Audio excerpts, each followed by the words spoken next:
નમસ્કાર મિત્રો, વિડીયોમાં તમારું સ્વાગત છે। મિત્રો, તમે જાણતા જ છો કે ગાંધીનગરથી ભાજપના ઉમેદવાર અને કેન્દ્રીય ગૃહમંત્રી અમિત શાહ ગુજરાતના પ્રવાસે આવ્યા હતા।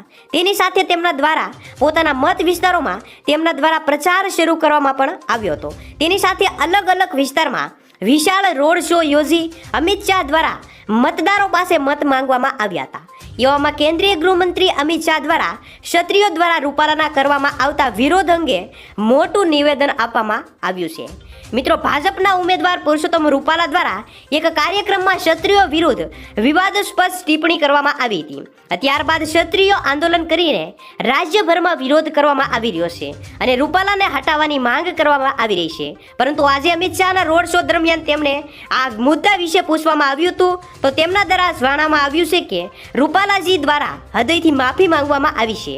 ગુજરાતની 26માંથી 26 સીટ ગત ચૂંટણી કરતાં વધુ લીડથી જીત મળશે।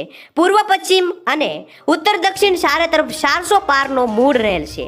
તેની સાથે તમને જણાવી દઈએ કે સાણંદથી શરૂ થયેલા શાહના પ્રચંડ પ્રચારમાં રોડ રસ્તા ભાજપના કાર્યકર્તાઓની ભારે ભીડ જોવા મળી હતી। અમિત શાહના સ્વાગત માટે અનેક જગ્યા પર સ્ટેજ બનાવવામાં આવ્યા હતા। આ સ્ટેજ પર સાંસ્કૃતિક પ્રોગ્રામની જાકમજોળ પણ જોવા મળી હતી।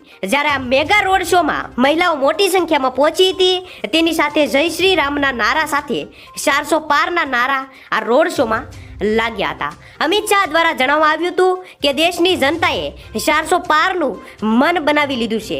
ખાસ કરીને અમિત શાહ દ્વારા ગુજરાતની તમામ લોકસભા બેઠક પર ભાજપની લીડ વચ્ચે તેવો દાવો પણ કરવામાં આવ્યો હતો। અમિત શાહ દ્વારા રોડ શોની વચ્ચેથી સમર્થકો અને કાર્યકરોને સંબોધિત પણ કરવામાં આવ્યા હતા। દેશમાં ફરી એકવાર મોદી સરકાર બનાવવા માટે આહવાન પણ કર્યું હતું। સંપૂર્ણ મુદ્દા વિશે તમારું શું કહેવું છે કમેન્ટમાં જરૂર જણાવજો અને આવી જ અવનવી અપડેટ માટે આ યુટ્યુબ ચેનલને સબસ્ક્રાઇબ કરી આ વિડીયોને એક લાઇક જરૂરથી કરી દેજો। તો બસ મિત્રો, ફરી મળીશું નવા વિડીયો સાથે। ધન્યવાદ।